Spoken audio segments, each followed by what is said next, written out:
Hello everyone. तो हम start कर रहे हैं एक्सरसाइज 3.3 से। ठीक है, 3.3 में कुछ डाउट है। Question number 12 and question number 14। Question number 12 में देखो, sine square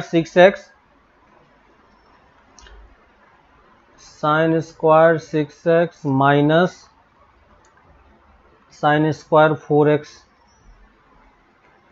equal to sine 2x into sine 10x। Sine 2x into sine 10x। देखो इस क्वेश्चन में क्या करना है, आपके पास जो लिस्ट है फॉर्मूले का, उस फॉर्मूले के लिस्ट में कहीं भी साइन स्क्वायर इस टाइप का कोई फॉर्मूला नहीं है हमारे पास, है ना। साइन स्क्वायर टाइप में कोई फॉर्मूला नहीं है, तो हमें पहले क्या करना होगा, इसको पहले स्क्वायर के टर्म को हटाना पड़ेगा। तो इसको मैं देखो a square minus b square का फॉर्मूला यूज कर सकता हूँ क्या। इसको मैं क्या लिखूंगा, sine 4x sine 6x minus sine 4x sine 6x plus sine 4x। ठीक है, और इसमें अब आपको क्या यूज करना है, सी एन डी। इसमें भी सी एन डी यूज करोगे, आपका क्वेश्चन सॉल्व हो जाएगा। कर पाओगे सौमिक, कर पाओगे अब। क्वेश्चन नंबर समझ में आ गया सौमिक, ट्राई करना फिर से। ठीक है, Shahnoor question number 14। Question number 14 में साइन 2x साइन 4x, देखो sine 2x plus sine 4x plus sine 6x, ठीक है, equal to 4 sine square x into sine 4x, 4 cos square x है, 4 cos square x into 4 cos square x into sine 4x। ठीक है, तो देखो right hand side में मुझे sign 4x दिखाई दे रहा है। शानूर देखो, राइट हैंड साइड में मुझे साइन 4x दिखाई दे रहा है, तो मैं इस वाले पार्ट से इस दोनों में सी एन डी यूज करूंगा। ठीक है, तो देखो सी एन डी जब यूज करोगे तो क्या होगा, 2x प्लस 6x बाई 2 का टर्म जनरेट होगा और 2x माइनस 6x बाई 2 का टर्म जनरेट होगा, है कि नहीं। और यहां से जब करोगे तो ये कितना दे देगा 4x, और यहां से जब करोगे तो कितना दे देगा 4 2x, है ना। देखो ये टर्म जनरेट होगा आपका, तो यहां से आपका साइन 4x आपका कॉमन आ जाएगा, है ना। तो साइन 4x कॉमन आ जाएगा, तो अंदर में क्या बचेगा आपका शायद ये आ रहा है cos 2x प्लस 1 आ रहा है ना। और cos 2x प्लस 1 में क्या करते हैं, यहां पे देखो कितना एंगल है आपके पास, है ना शानूर, यहां तक आपने किया होगा। यहां पे देखो cos 2x है, डबल एंगल है, जबकि हमें इस तरफ में क्या चाहिए, सिंगल एंगल चाहिए। तो यहां पे आपको ये समझ में नहीं आया कि cos 2x का फॉर्मूला यूज करेंगे। कौन सा फॉर्मूला यूज करेंगे cos 2x का, तो cos 2x में क्या होता है 2 cos स्क्वायर एक्स माइनस 1, है ना। तो 1 को इस तरफ लेके जाओगे तो 1 प्लस cos 2x की वैल्यू किसके इक्वल होगी, 2 cos स्क्वायर एक्स। शानूर समझ में आया।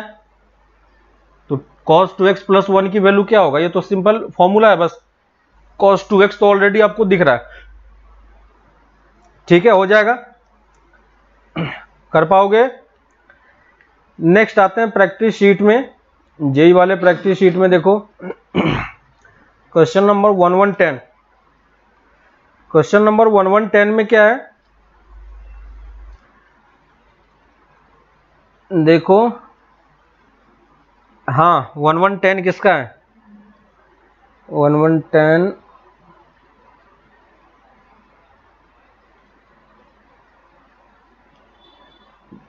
किसने पूछा था 1110, सौमिक। सौमिक देखो 1110 में क्या करना है, तो 1110 में क्या है हमारे पास कि फंक्शन दिया हुआ है और पूछ रहा है कि कौन सा इन्वर्टिबल है या नहीं। तो इन्वर्टिबल फंक्शन कब होता है, कोई भी फंक्शन इन्वर्टिबल कब होता है, क्लास में लिखवाया था। इन्वर्टिबल के लिए आपको क्या चेक करना पड़ेगा, पहले वो फंक्शन क्या होना चाहिए, बाइजेक्टिव होना चाहिए। और बाइजेक्टिव मतलब क्या हो गया, वो फंक्शन 1 1 होना चाहिए और ऑन टू होना चाहिए, किया था, है ना। 1 1 और ऑन टू, और 1 1 और ऑन टू फंक्शन को चेक नहीं कर सकते। फंक्शन देखो आपका कौन कौन सा फंक्शन है, पहला 2 टू द पावर x, तो y equal to 2 to the power x का कर्व कैसा होता है, ये e to the power x की तरह काम करेगा। ठीक है, सेकेंड वाला क्या है, y equal to x square. तो y equal to x square कैसा होता है, इस टाइप का, है ना। और y इक्वल टू, एक और फंक्शन है y equal to x cube minus x, है ना। तो एक्स क्यूब माइनस एक्स में से x कॉमन लो लगे तो एक्स स्क्वायर माइनस 1 बचेगा, जिसको आप x plus 1 into x minus 1 कर सकते हो। यहाँ से आप इसका वेवी कर्व ड्रॉ करोगे, वही इसका क्या बन जाएगा, ग्राफ बन जाएगा, है ना। तो ग्राफ इसका किस टाइप से होगा, इस टाइप से बनेगा, है ना। अब बाकी सारे फंक्शन में देख लो कि कौन सा फंक्शन आपका 1 1 है और कौन सा ऑन टू है। बाय डिफॉल्ट हमारा फंक्शन कहाँ से कहाँ डिफाइन होता है, R टू R में डिफाइन होता है। क्लियर है, चेक कर पाओगे सौमिक, है ना। तो सारा ग्राफ मैंने प्लॉट कर दिया, सारे ग्राफ को देख के बताओ कि कौन सा फंक्शन बाइजेक्टिव है या नहीं है, ठीक है, बस यही चेक करना है। नेक्स्ट 142 कर लोगे आप, कंडीशन याद नहीं रह रहा है, इन्वर्टिबल फंक्शन का कंडीशन याद रखना है हमेशा। इन्वर्टिबल कहां पे डिफाइन होगा, बाइजेक्टिव के लिए, ठीक है। Next question number 142, question number 142 में देखो, 142 किसका डाउट है, सौमिक। 142 फंक्शन हमें डिफाइन किया हुआ है, gx हमें एक फंक्शन दिया हुआ है 1 plus x minus greatest integer x, ठीक है। और दूसरा एक fx फंक्शन डिफाइन है, fx कौन सा फंक्शन है, सिग्नम फंक्शन है ना। तो ये 0 है, x इक्वल टू 0 और ये 1 है ग्रेटर देन 1, बस यही दो फंक्शन है। हमें क्या कैलकुलेट करने के लिए बोला है, f ऑफ g कैलकुलेट करने के लिए बोला है।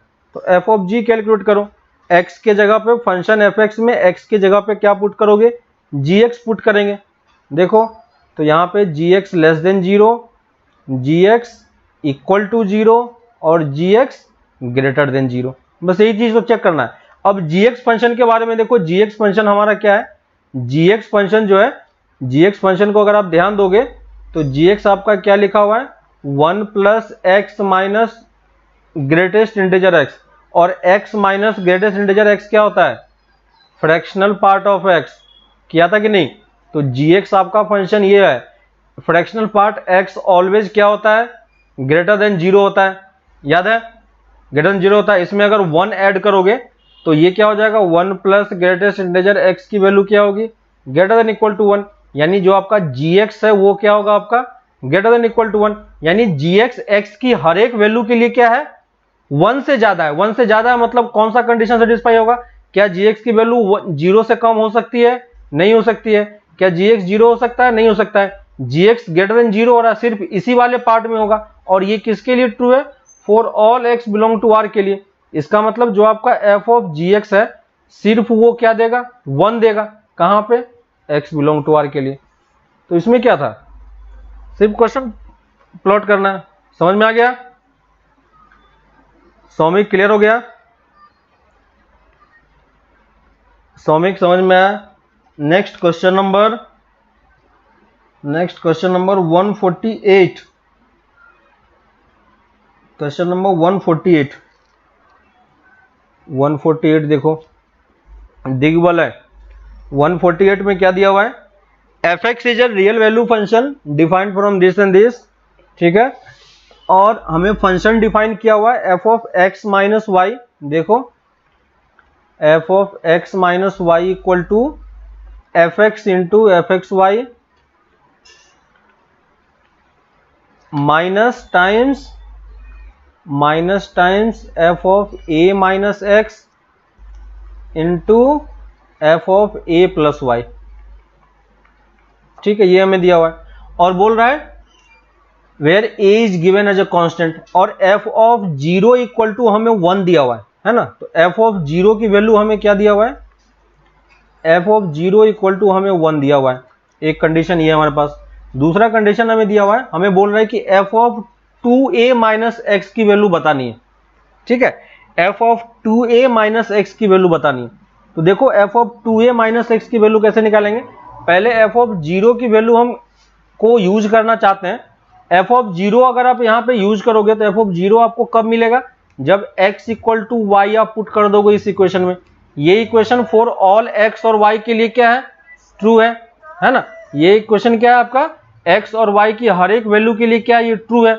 इसका मतलब अगर मैं इस इक्वेशन में एक्स और वाई इक्वल भी पुट कर सकता हूं मैं, है कि नहीं। तो अगर आप एक्स और वाई इक्वल पुट करोगे या एक्स और वाई इक्वल टू 0 पुट कर दो आप, ठीक है, एक्स और वाई इक्वल टू 0 पुट कर देते तो यहां पे देखो कितना आ जाएगा, f of 0 equal to F of 0 into F of 0 का होल स्क्वायर माइनस यहां पे कितना आ जाएगा देखो, F of A into F of A, दिख रहा है क्या, और ये एफ ऑफ ए का होल स्क्वायर हो गया। क्लियर है सबको, है ना। यहां से देखो एफ ऑफ 0 की वैल्यू कितनी है हमारे पास, एफ ऑफ 0 की वैल्यू 1 है, तो ये 1 पुट कर दोगे, ये भी 1 हो जाएगा, ये एफ ऑफ ए का होल स्क्वायर आ जाएगा। तो यहां से हम एक और कंडीशन क्या लिख सकते हैं, एफ ऑफ ए की वैल्यू किसके इक्वल है, एफ ऑफ ए की वैल्यू किसके इक्वल है, एफ ऑफ ए की वैल्यू 0 के इक्वल है। क्लियर है। हमें किसकी वैल्यू निकालनी है, F of twice A minus x, है ना, हमें किसकी वैल्यू निकालनी है, F of twice A minus x. तो मैंने एक वैल्यू तो आपको निकाल के दिखा दिया, कौन सी, एफ ऑफ ए की वैल्यू हमारे पास 0 आ गई। क्लियर है। अब देखो मैं अगर मैं x की जगह पे, ठीक है, अब जो हमारे पास इक्वेशन दिया हुआ है उस इक्वेशन में मुझे एफ ऑफ ट्वाइस,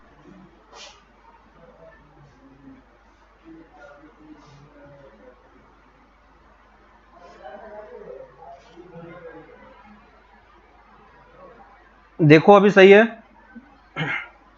ठीक है। तो मैंने एफ ऑफ 0 एफ ऑफ ए की वैल्यू मैंने निकाल ली, ठीक है।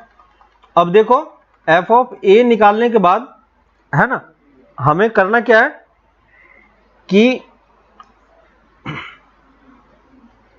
अब देखो मैं यहां पे क्या कर रहा हूं, x की जगह पे अगर मैं यहां पे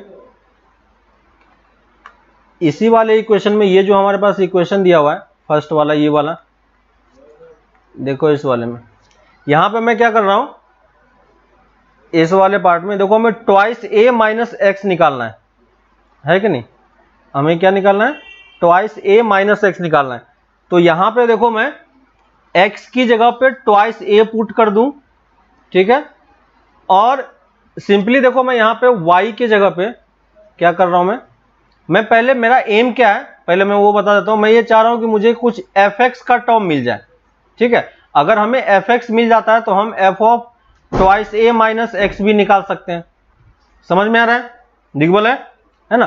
तो हमारा एम ये कि इस वाले फंक्शन को यूज करके मैं किसी तरीके से fx कैलकुलेट कर पाऊं तो हमारा काम क्या हो जाएगा, इजी हो जाएगा, ठीक है। तो देखो मैं इस वाले पार्ट में यहां पे क्या करूंगा, x की जगह पे मैं इसमें देखो x की जगह पे मैं अगर मैं a पुट कर दूं, ठीक है,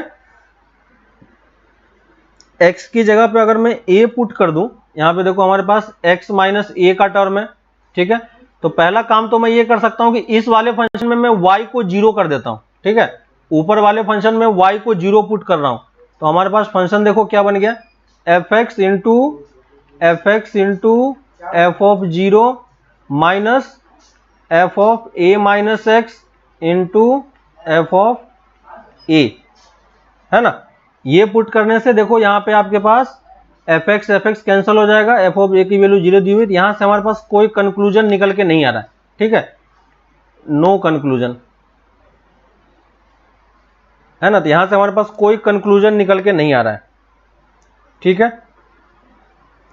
अब देखो मैं x की जगह पे अगर मैं ट्वाइस ए माइनस एक्स पुट करता हूं, ठीक है, x की जगह पे मैं ट्वाइस ए माइनस एक्स पुट करता हूं, तो x की जगह पे अगर आप ट्वाइस ए माइनस एक्स पुट करते हो तो क्या होगा, और इस तरीके से देखो, ठीक है, ये मत पुट करो। अगर मैं x equal to y put करता हूं, ठीक है, अब मैं x equal to y equal to 0 नहीं पुट कर रहा हूं, क्या पुट कर रहा हूं, x इक्वल टू वाई इसमें पुट कर रहा हूं। तो देखो लेफ्ट हैंड साइड में तो हमारा 0 हो जाएगा, यहां से क्या बनेगा, F of x into F of x minus F of A minus x into F of a plus x. Clear है ना। और यहां से देखो एफ ऑफ जीरो की वैल्यू कितनी है हमारे पास, एफ ऑफ जीरो की वैल्यू 1 दिया हुआ है। यहां से अगर मैं एफ ऑफ एक्स का स्क्वायर लिखूं तो ये क्या हो जाएगा 1 plus f of A minus x into F of a plus x. Clear है, ये हमारे पास टर्म आ जाएगा। और इसके बाद हम और क्या कर सकते हैं इसमें, ठीक है। इस टाइप से आपको वैल्यू पुट करके आपको चेक करके देखना पड़ेगा कि एक्चुअली में कहां पे कौन सा टर्म आ रहा है, ठीक है। तभी क्योंकि हमें यहाँ पे डायरेक्टली एफ एक्स नहीं दिया हुआ है, और जो हमारे पास ओरिजिनली जो फंक्शन हमने कुछ फंक्शन लिखा था वो उसमें से किसी एक प्रॉपर्टी को सेटिस्फाई भी नहीं कर रहा है, ठीक है। तो देखो एक और दूसरा चीज मैं ट्राई कर सकता हूं, यहां से भी मेरा कोई काम नहीं बन रहा है, ठीक है। हमारे पास जो फंक्शन दिया हुआ है मैं उसको फिर से यहां पे लिख देता हूं, f of x minus y equal to F of x into F of y minus F of A minus x into F of a plus y दिया हुआ है, ठीक है। देखो मैं यहाँ पे इस वाले टर्म में मैं x को a रिप्लेस कर रहा हूं और y को x माइनस ए रिप्लेस कर रहा हूं, ठीक है। क्या रिप्लेस किया मैंने, समझ में आया सबको? मैं x को a रिप्लेस कर रहा हूं और y को x माइनस ए रिप्लेस कर रहा हूं, और यहां पे पुट करके देखो क्या होता है। तो यहां पे x की जगह पे a पुट किया, minus times x minus A equal to F of a into F of x minus A, ठीक है। माइनस एक्स की जगह पे मैंने a पुट किया तो ये क्या हो गया हमारा एफ ऑफ जीरो, और यहां पे क्या हो जाएगा y की जगह पे मैंने x माइनस ए पुट किया है तो ये क्या बन जाएगा आपका एफ एक्स बन जाएगा। दिख रहा है सबको क्या, यहां तक सबको क्लियर है? और देखो ये वाला टर्म आपका क्या बन गया एक्चुअली में, ट्वाइस a माइनस एक्स बन गया, ठीक है। मैंने ये रिप्लेसमेंट किया, हमें x माइनस वाई गिवन था तो मैंने इस तरीके से किया। अब f ऑफ a की वैल्यू हमारे पास कितनी आई है, f ऑफ a देखो हमने जीरो निकाला था, है ना। तो ये वाला टर्म तो कंप्लीटली जीरो हो गया, है ना। तो ये जीरो को नहीं लिख रहा हूं मैं, माइनस एफ ऑफ जीरो की वैल्यू हमें 1 दिया हुआ है तो ये डायरेक्टली किसके इक्वल हो गया, तो f of twice a minus x की वैल्यू किसके इक्वल हो जाएगी, माइनस टाइम्स एफ एक्स के इक्वल। देखो कोई ऑप्शन है क्या, एक ऑप्शन है। क्लियर है, क्या क्या समझ में आया, दिग्बलय समझ में आ गया, दिग्बलय समझ में आया क्या किया, है ना। तो इस तरीके से जो आपको दिया हुआ है उस रिलेशन को यूज करके आपको देखना पड़ेगा कि क्या हो रहा है, ठीक है।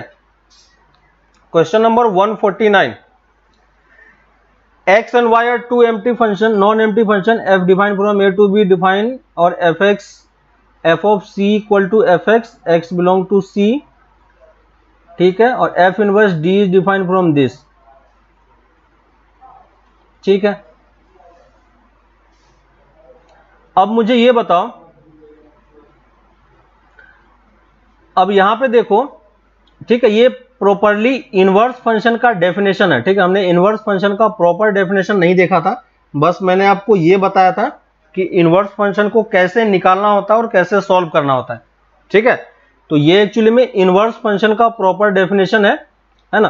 प्रॉपर डेफिनेशन जब हम लोग 12th में जाके पढ़ेंगे इनवर्स फंक्शन को तब वहां पे आपको समझ में आएगा।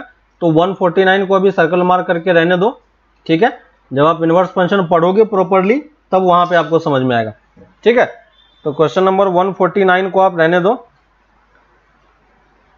क्वेश्चन नंबर 149, ठीक है। दिग्बलय है ना, 149 आपका ये है,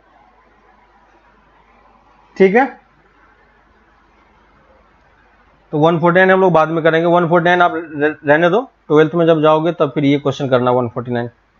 149 के बाद 154, 154 में देखो,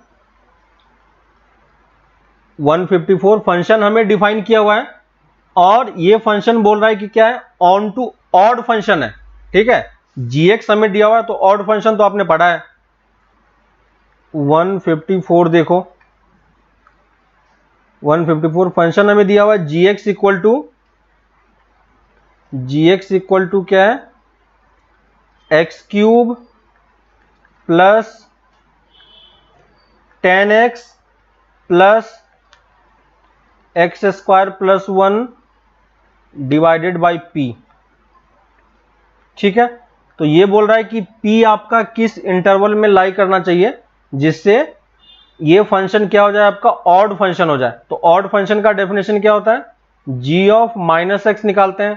तो g ऑफ माइनस एक्स कितना हो जाएगा, minus x cube minus 10x और ये प्लस क्या हो जाएगा, x square plus 1 by P. क्योंकि यहाँ पे माइनस करोगे तो ये क्या रहेगा, सेम ही रहेगा, कोई फर्क नहीं पड़ेगा इसमें, है कि नहीं। तो यहाँ पे आपको कोई फर्क नहीं पड़ने वाला है।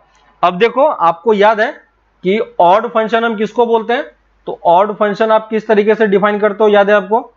ऑड फंक्शन के लिए क्या होना चाहिए, अगर मान लो कि हमारे पास कोई एक function y equal to f x दिया हुआ है, ठीक है, और अगर आप x में x माइनस एक्स रिप्लेस करते हो तो आपको क्या मिलना चाहिए, माइनस टाइम्स एफ एक्स मिलना चाहिए, है कि नहीं। यही हमने किया था डेफिनेशन।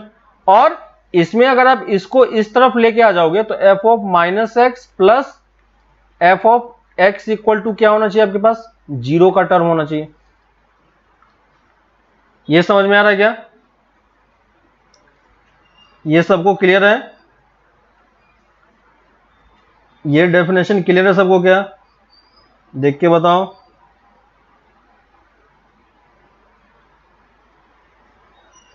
समझ में आ रहा है ना।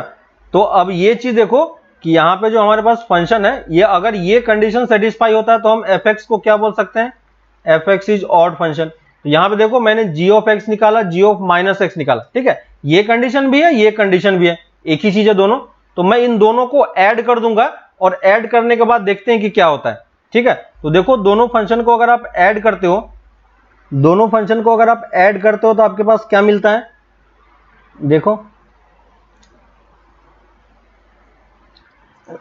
दोनों फंक्शन को ऐड करोगे तो क्या हो जाएगा, g of x plus g of minus x equal to, ये दोनों टर्म तो जीरो हो गया, जीरो हो गया, आपको क्या मिल रहा है 2 times x square plus 1 by P, है ना, ये टर्म आपको मिल रहा है।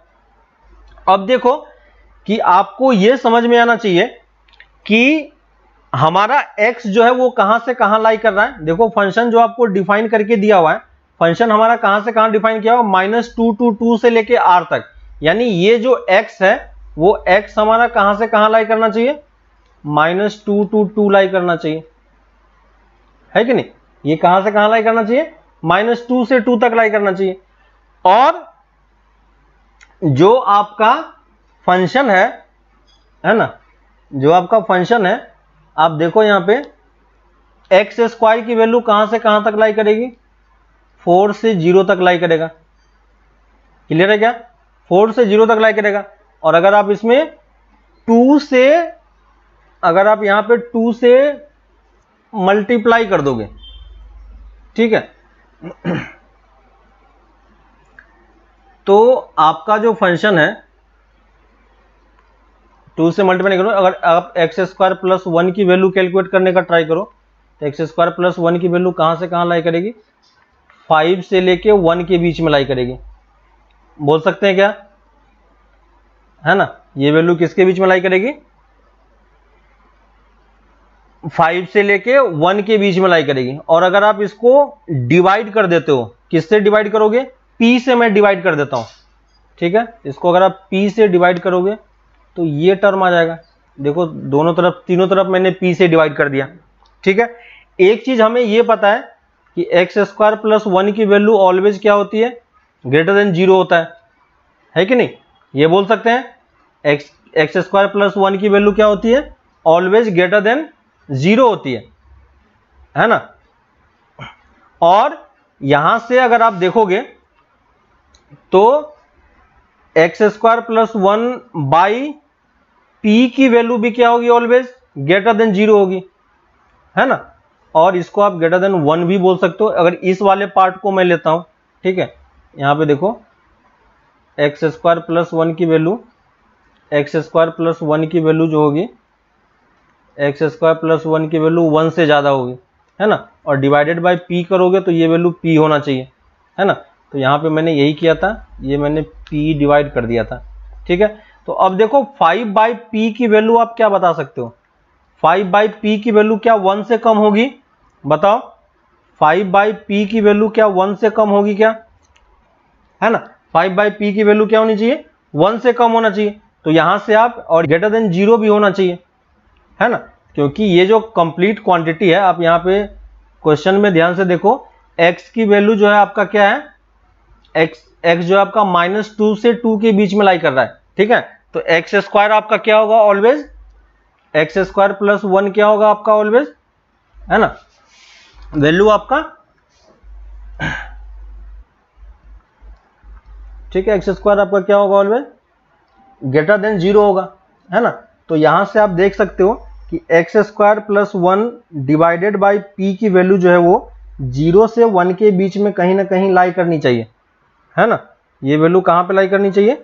0 से 1 के बीच में लाई करनी चाहिए, क्योंकि ये जो टर्म आपको बोल रहा है, ये टर्म क्या हो रहा है? इक्वल टू 0 बता रहा है, ठीक ना। तो यहां से आप ये बोल सकते हो कि 5/p की वैल्यू क्या है? लेस देन 1 है, ठीक है। और यहां से आप क्या बता पाओगे?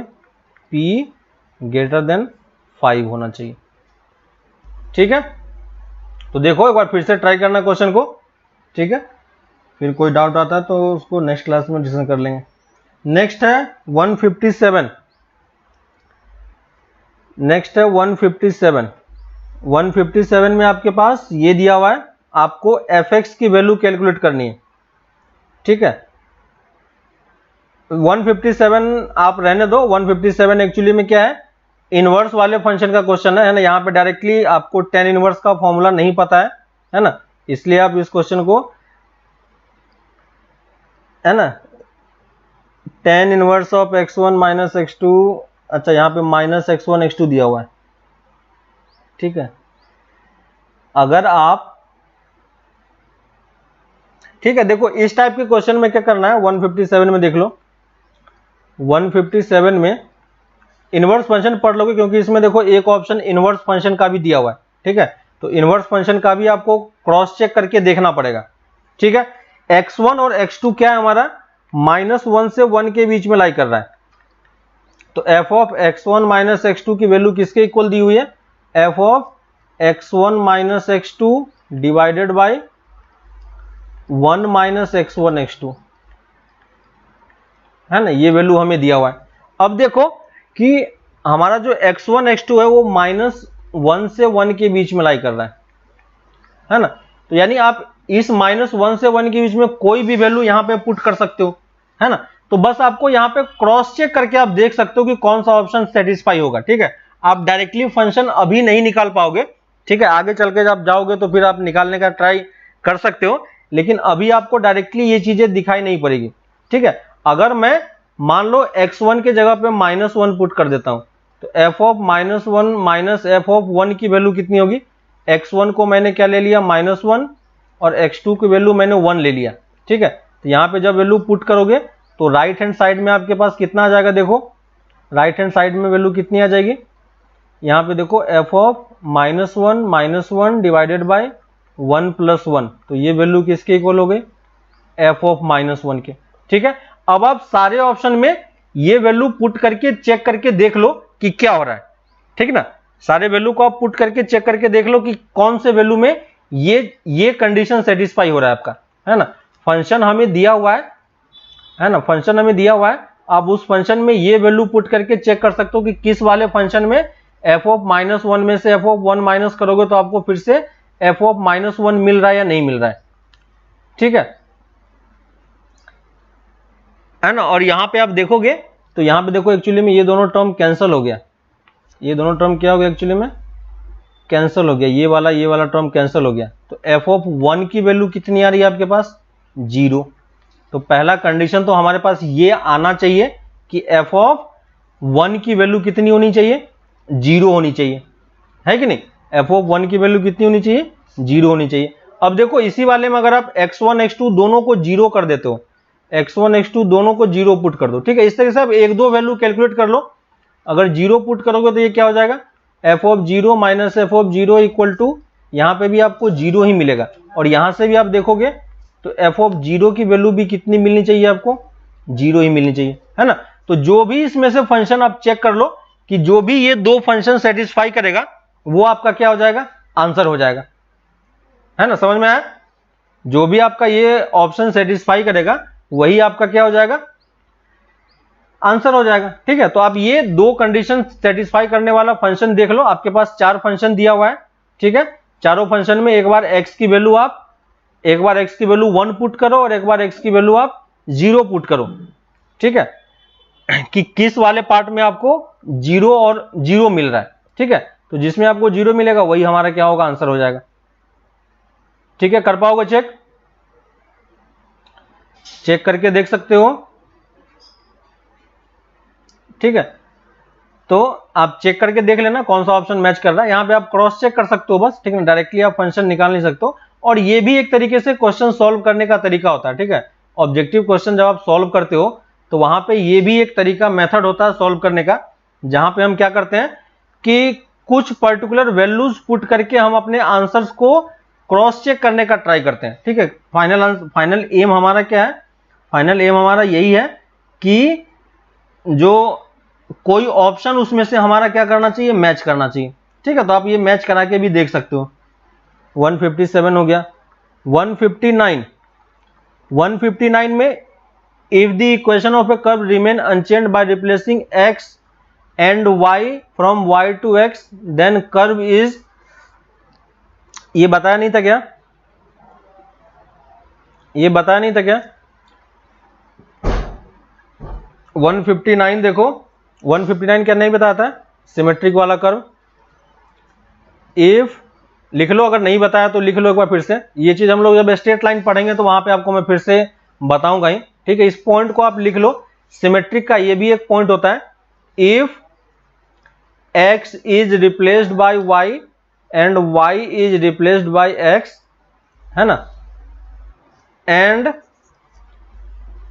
Function remain change and function remains unchanged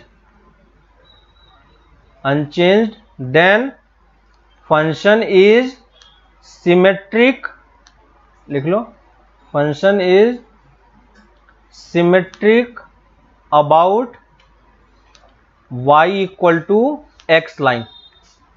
ठीक है, तो ये वाला प्रॉपर्टी जब हम स्ट्रेट लाइन पढ़ेंगे तो स्ट्रेट लाइन में मैं आपको वहां पे फिर से इस चीज को आपको एक्सप्लेन करके बताऊंगा कि क्या होता है, लेकिन अभी आप इसको प्रॉपर्टी की तरह चेक कर लो। ठीक है, अगर आपके पास कोई एक फंक्शन fx_y है, ठीक है, और अगर आप x और y को इंटरचेंज कर देते हो और इंटरचेंज करने के बाद भी आपको अगर सेम फंक्शन मिलता है तो इसका मतलब जो आपका फंक्शन दिया हुआ था वो एक्चुअली में क्या है, y equal to x axis के अबाउट क्या है, आपका सिमेट्रिक है। ठीक है, y equal to x axis के अबाउट क्या है, सिमेट्रिक है। ठीक है, ये सिंपल सा प्रॉपर्टी है, बस प्रॉपर्टी अगर आपको पता है तो कर पाओगे।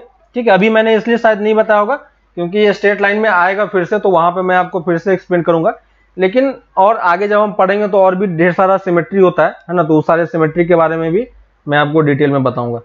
ठीक है, तो अभी के लिए आप ये क्वेश्चन कर लो, देख लो, लिख लो ये प्रॉपर्टी अगर याद नहीं है तो, या मैंने नहीं बताया होगा तो।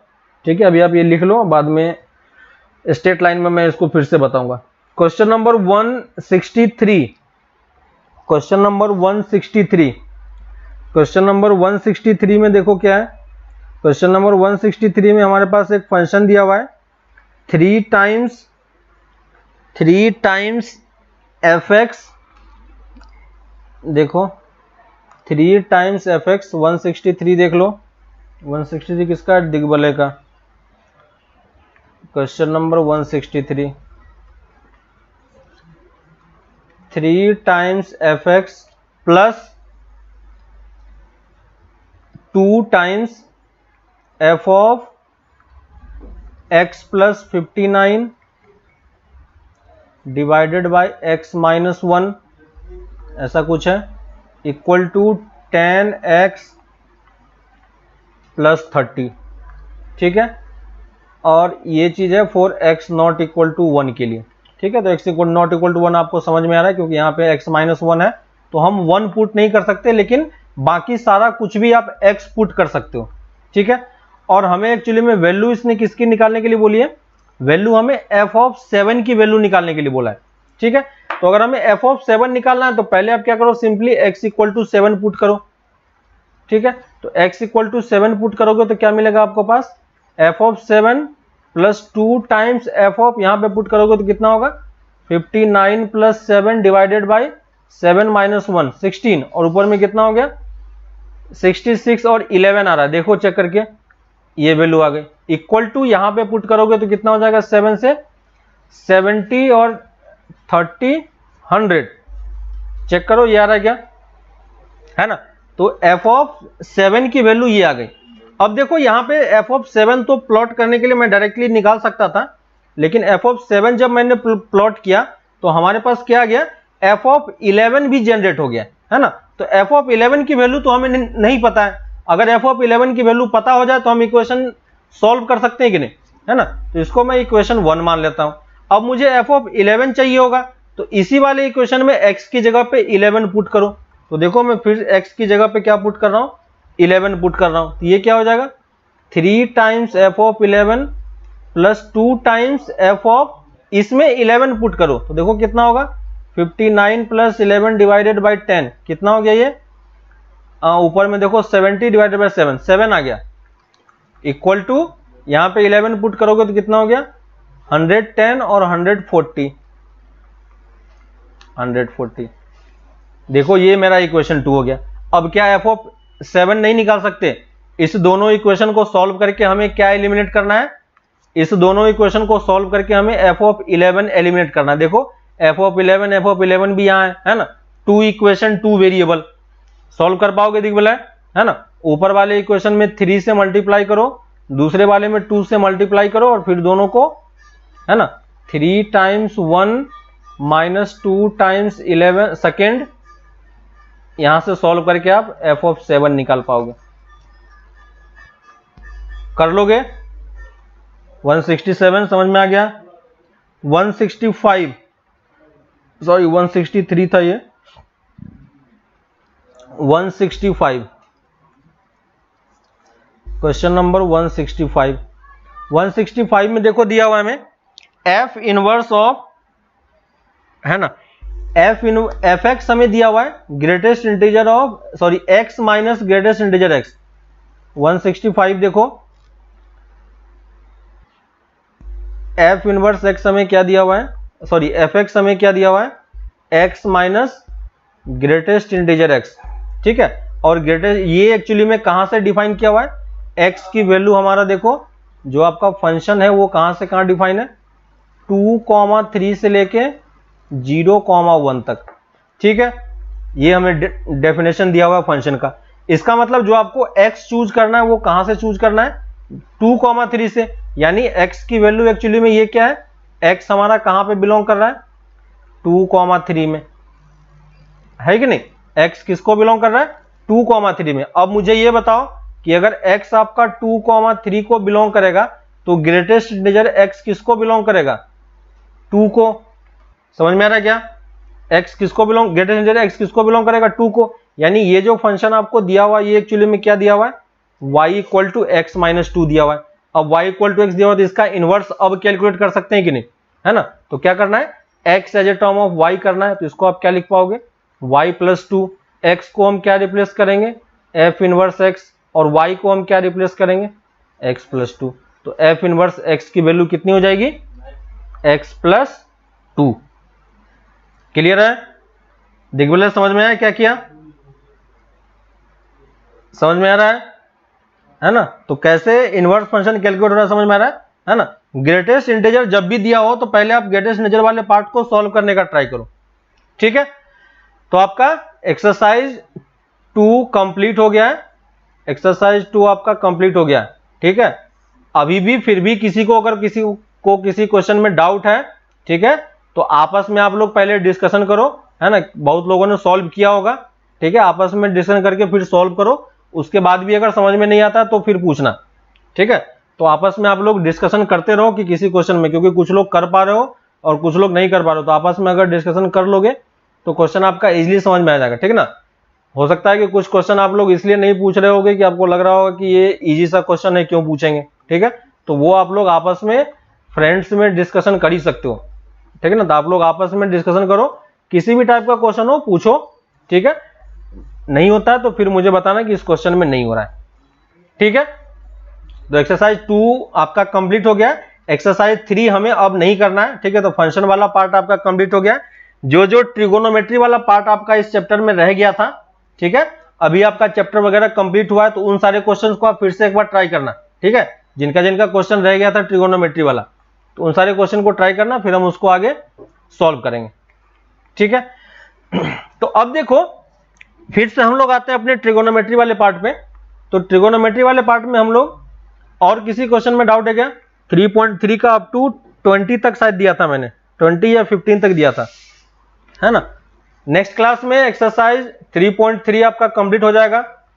ठीक है, एक्सरसाइज 3.3 आपको कंप्लीट करना है, 10 क्वेश्चन और है।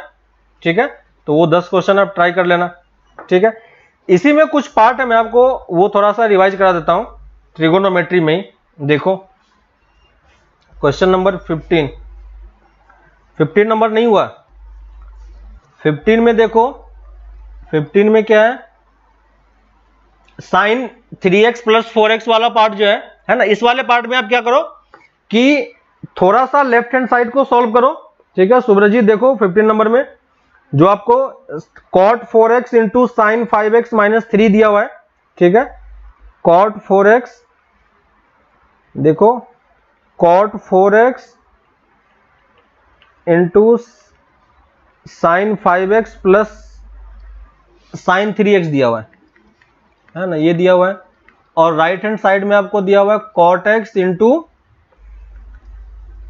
Sign 5x minus sine 3x। ठीक है, तो ये आपको दो फंक्शन दिया हुआ है। इसमें करना कुछ नहीं है, सिंपली आपको ये समझ में आ रहा है कि यहां पे देखो साइन, इस कॉट वाले पार्ट को अभी आप रहने दो। कॉट में देखो एंगल कितना है, 4x है। ठीक है, इस वाले में अगर आप CND यूज करोगे तो देखो आपका 4 एंगल जनरेट होगा। क्या 4 एंगल आपका जनरेट होगा। ठीक है, क्रॉस मल्टीप्लाई नहीं करना है। देखो यहाँ पे लेफ्ट हैंड साइड में, जो लेफ्ट हैंड साइड का मैं बात कर रहा हूं, लेफ्ट हैंड साइड में यहाँ पे देखो एंगल 4x है, और इसमें अगर आप CND यूज करोगे तो एक 4x का एंगल भी जनरेट होगा, है कि नहीं। तो आपको करना क्या, सिंपली इस वाले पार्ट में CND यूज करो और इस cot x को फिर आप sin x divided by 4x कर दो, है ना, sin x cos x में लिख लो, है ना, क्योंकि आपको पता है कि cot x में हम किसी क्वेश्चन को सॉल्व नहीं करते हैं। cot x में कभी दिया हो तो उसको आप, क्योंकि हमारा सारा फंक्शन sin cos के टर्म में है, इसको भी मैं sin cos में कन्वर्ट कर लूंगा। ठीक है, तो इस वाले में आप CND यूज करो। सॉरी, यहां पे कितना हो जाएगा, cos 4x bye sin 4x हो जाएगा। ठीक है, तो आप ट्राई करना, इसमें CND यूज करो और इस वाले पार्ट को cos और sin में ब्रेक कर दो। ठीक है, तो यहां से सॉल्व करके ये सिंप्लीफाई होकर कुछ टर्म आएगा। ठीक है, यहां तक रहने दो। इसके बाद आप राइट हैंड साइड में आ जाओ। राइट हैंड साइड में फिर से आप यहां पे CND यूज करो और इस वाले पार्ट को फिर से आप cos और sin में ब्रेक करो, है ना, और इसको फिर आप थोड़ा सा सॉल्व करो। यहां पे जब सॉल्व करोगे तो देखोगे कि ये दोनों चीजें क्या हो रही है, आपकी इक्वल हो रही है। ठीक है, तो कभी कभी क्योंकि आपको डायरेक्टली यहां से यहां कन्वर्ट करने में थोड़ा सा टाइम लगेगा और फालतू का टाइम जाएगा। ठीक है, तो हमें वो चीज नहीं करना है। आप थोड़ा सा लेफ्ट हैंड को सॉल्व करो, थोड़ा सा राइट हैंड सॉल्व करो और फिर सॉल्व करके आंसर निकालो। ठीक है, तो मैच कर जाएगा। ठीक है, तो नेक्स्ट क्लास में एक्सरसाइज 3.3 कंप्लीट कर लेना। इसमें कुछ पार्ट ट्रिगोनोमेट्री का कुछ पार्ट बचा हुआ है, मैं उसको थोड़ा सा डिस्कशन कर देता हूं। ठीक है, देखो लास्ट क्लास में हमने tan का एक फॉर्मूला देखा था, है ना, आपको देखो मैं बता देता हूं थोड़ा सा।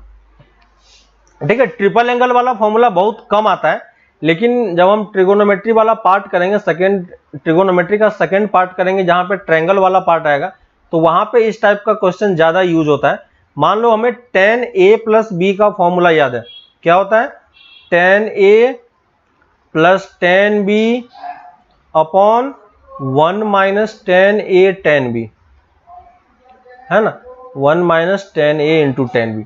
ठीक है, अगर कोई मुझसे ये पूछता है कि बताओ tan a plus b plus c का फॉर्मूला क्या होगा, ठीक है, tan a plus b plus c का फॉर्मूला क्या होगा, तो हम कैसे निकालेंगे, उस चीज को आप थोड़ा सा ध्यान देना यहां पे। ठीक है,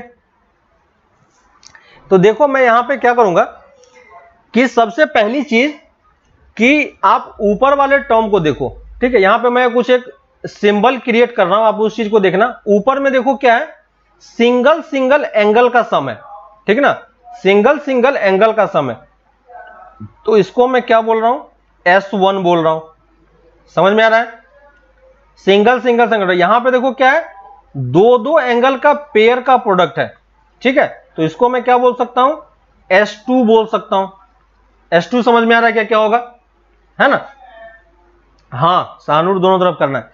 तो यहां पे देखो S1 का मतलब क्या हो गया, S1 में किसको डिफाइन कर रहा हूं, इसी तरीके से अगर मैं S3 लिखता हूं तो S3 का मतलब क्या होगा, S3 का मतलब होगा कि आपको तीन तीन टर्म का पेयर लेना है, ठीक है। जैसे आपने A union B union C में किया था, याद है आपको, है ना?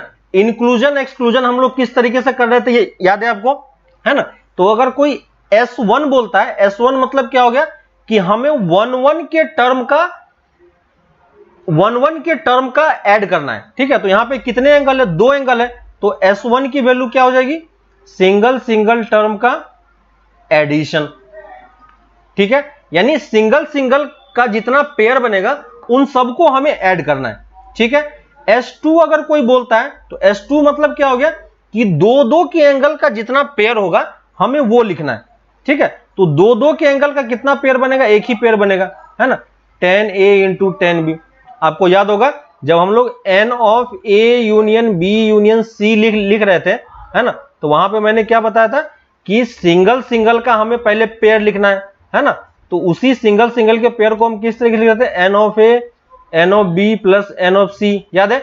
इसी चीज को मैं यहां पे 10 के टर्म में S1 बोल रहा हूं, ठीक है। दोनों अलग अलग चीजें हैं, लेकिन वहां से मैं रिलेट करके आपको बता रहा हूं कि इस तरीके से, ठीक है। अगर कोई मुझे S3 लिखने के लिए बोलता है तो S3 मतलब क्या होगा कि हमारे पास तीन एंगल होंगे A B C, और इसमें से हमें तीन तीन एंगल का, है ना, तीन तीन एंगल का हमें क्या करना पड़ेगा, तीन तीन एंगल का हमें ग्रुप बना के उसका पेयरिंग करना होगा, है कि नहीं? तो अगर आपको कोई S3 बोलता है तो S3 आप कितना लिखोगे, 10A 10B 10C, ठीक है। मतलब कि देखो ये दो ही एंगल है, तो ये दो एंगल के लिए तो हमारे पास ये हो जाएगा, है ना। तो अगर हमारे पास इफ A एंड B है तो A एंड B के लिए हमारे पास S1 S2 ये हो जाएगा, ठीक है। अगर मान लो हमारे पास तीन एंगल होता है A B और C, ठीक है, अगर हमारे पास दो तीन एंगल होता तो S1 आप क्या लिखते, अगर तीन एंगल होता तो S1 हम क्या लिखेंगे, सिंगल सिंगल का जितना पेयर होगा उन सब का सम। तो सिंगल सिंगल के कितने पेयर होंगे, यहां पे तीन होंगे, तो इसको हम क्या लिखेंगे, A plus 10A plus 10B plus 10C। समझ में आ रहा है क्या? अगर हमें तीन एंगल के लिए S2 लिखना होगा तो क्या होगा, S2 मतलब क्या हो गया, दो दो के जितने पेयर है उसका आपको ऐड करके लिखना है। तो दो दो के कितने पेयर होंगे, देखो 10A 10B एक पेयर हो गया, प्लस 10B 10C दूसरा पेयर हो गया, प्लस 10C 10A तीसरा पेयर हो गया। समझ में आ रहा है क्या? और अगर कोई S3 लिखने के लिए बोलता है तो S3 क्या होगा, तीन तीन का पेयर होगा, तो तीन तीन के तीन एंगल में कितने पेयर बनेंगे, एक ही पेयर बनेगा, कौन सा होगा, 10A 10B 10C। समझ में आना सबको कि ये मैंने क्या किया? वैसे ही अगर आपके पास चार एंगल होता है A B C D, तो S1 में कितने एलिमेंट होते बता सकते हो क्या? S1 में कितने एलिमेंट होंगे, S2 में कितने एलिमेंट होंगे, S3 में कितने एलिमेंट होंगे, और S4 में कितने एलिमेंट होंगे, बता पाओगे? S1 में कितने एलिमेंट होंगे, चार एलिमेंट है, तो चार चार का एक एक का कितना ग्रुप बनेगा, चार ग्रुप बनेगा। कौन कौन सा होगा, 10A plus 10B plus 10C plus 10D, है ना, उसको मैं क्या बोल रहा हूं, S1। क्लियर है ना? यहां पे देखो मैं क्या कर रहा हूं, आपको समझ में आ रहा है? यहां पे जो हमारे पास 10A प्लस B का फॉर्मूला था, देखो फिर से मैं रिवाइज कर रहा हूं, एक बार देख लो फिर से।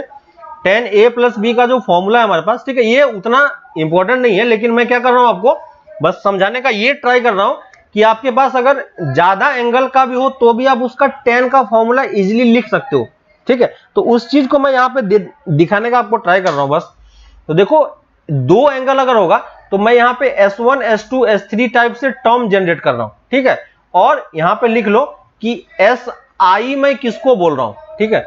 तो यहां पे लिख लो आप SI मैं कैसे डिफाइन कर रहा हूं। तो SI मेरे पास डिफाइन है, लिख लो, सम ऑफ प्रोडक्ट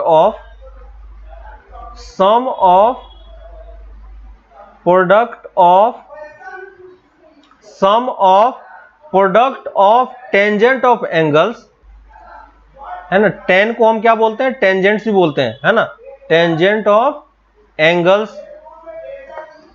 है ना, taken i at a time, taken i at a time, ठीक है। तो ये मैंने एस आई डिफाइन किया है। एस आई मतलब क्या हो गया कि अगर मान लो मैं आई की वैल्यू 1 पुट कर देता हूं तो एस वन का मतलब क्या हो गया, sum of product of tangent of angle taken one at a time, है ना। तो अगर आप वन एंगल का टेंजेंट लोगे, टेंजेंट मतलब क्या हो गया 10, है ना, जैसे मैं 10 ले रहा हूं, एंगल के साथ में 10 ले रहा हूं तो उसको मैं टेंजेंट बोल रहा हूं, ठीक है। टेंजेंट फुल नेम क्या होता है, टेंजेंट होता है, ठीक है। तो अगर मान लो मेरे पास दो एंगल है तो दो एंगल के लिए अगर आपको S1 लिखना है ना, तो S1 आप क्या लिखोगे, S1 आप क्या लिखोगे, एस आई की वैल्यू कितनी होगी, 1 हो गई। आई की वैल्यू 1 होने का मतलब क्या होगा कि एक एक का आपको पेयर लेना है और उसके सम लिखना है, तो क्या होगा 10A प्लस 10B, ठीक है। अभी भी हम दो एंगल में ही है और S2 लिखना चाह रहे हैं, तो S2 क्या होगा 10A इंटू 10B। क्या हम दो एंगल के लिए S3 लिख सकते हैं, क्या नहीं लिख सकते, क्योंकि हमारे पास एलिमेंट ही दो ही है ना, दो ही एंगल है, तो इसके लिए आप S3 नहीं लिख पाओगे। अगर मान लो हमारे पास तीन एंगल है तो तीन एंगल के लिए S1 क्या होगा, एक एक एंगल का पेयर का सम, S2 क्या होगा, दो दो एंगल के पेयर का सम, प्रोडक्ट का सम, है ना, देखो प्रोडक्ट का सम ले रहे हैं, ठीक है।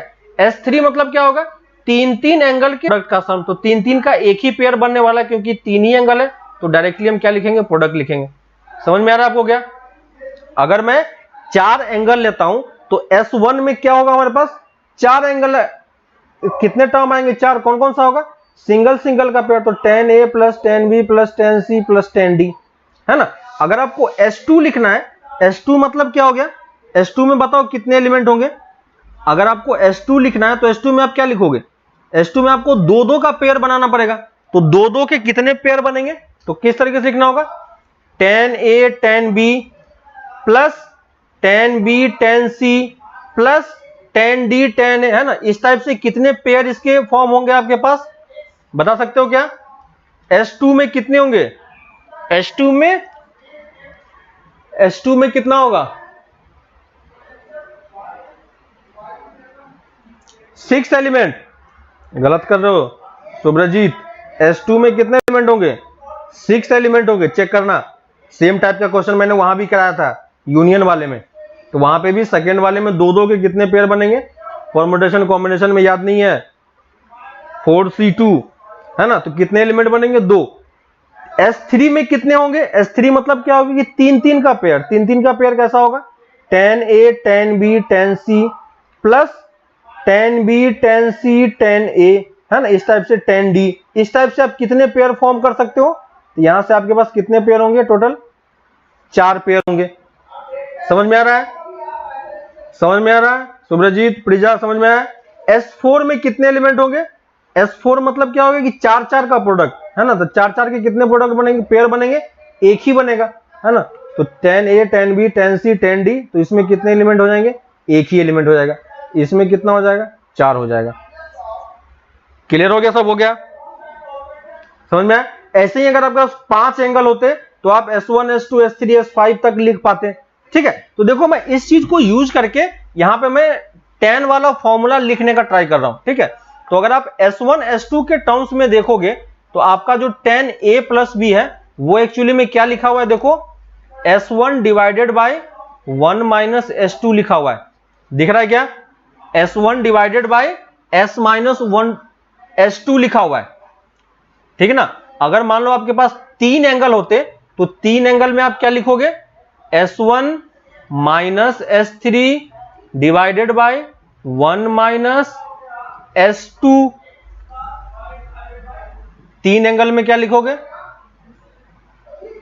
समझ में आ रहा है क्या, तीन एंगल में मैंने क्या किया, समझ में आया, है ना।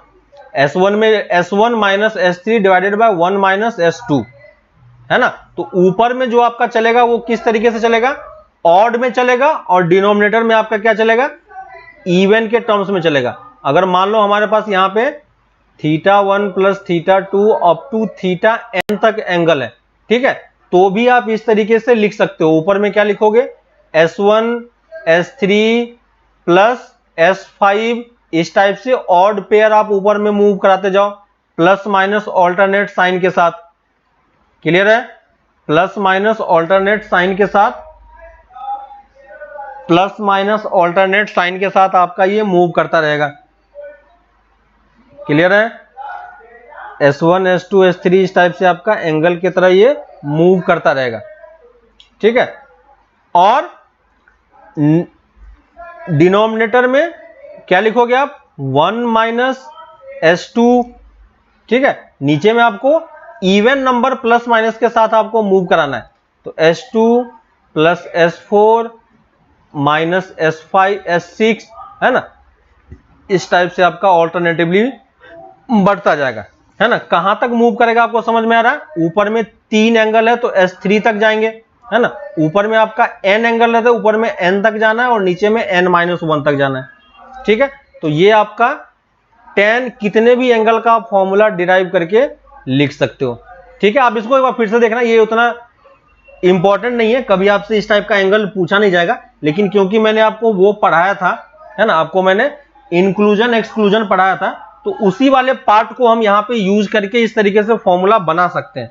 ठीक है, सुब्रजीत, शाहनूर, एक बार फिर से देखना, है ना, घर पे एक बार फिर से सोचो कि जैसे मैंने यहाँ पे इसको मैंने a प्लस बी को मैंने इसके फॉर्मेट में लिखा है, a 3 एंगल को मैंने S1 S2 S3 के टर्म में ऐसे लिखा है ना, वैसे ही आप 4 एंगल के लिए ट्राई करना कि क्या होगा, tan a plus b plus c plus d, 4 के लिए आप फॉर्मूला लिखने का ट्राई करना कि कैसे होता है, और उसका प्रूफ एक्चुअली में कैसे होगा।